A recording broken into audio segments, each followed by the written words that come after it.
Price God. இன்றைய தியானம் 1 கொரிந்தியர் 1:25 முதல் 31 வரை.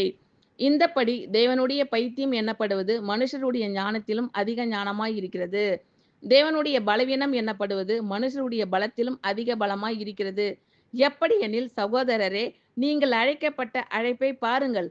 மாம்சத்தின்படி ஞானிகள் அநேகர் இல்லை, வல்லவர்கள் அநேகர் இல்லை, பிரபுக்கள் அநேகர் இல்லை. ஞானிகளை வெட்கப்படுத்தும்படி தேவன் உலகத்தில் பைத்தியமானவைகளை தெரிந்து கொண்டார். பலமுள்ளவைகளை வெட்கப்படுத்தும்படி தேவன் உலகத்தில் பலவீனமானவைகளை தெரிந்து கொண்டார். உள்ளவைகளை அவமாக்கும்படி உலகத்தின் இழிவானவைகளையும் அற்பமாய் எண்ணப்பட்டவைகளையும் இல்லாதவைகளையும் தேவன் தெரிந்து கொண்டார்.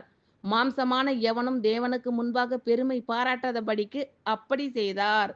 அந்தபடி நீங்கள் அவராலே கிறிஸ்து இயேசுவுக்கு உட்பட்டிருக்கிறீர்கள்.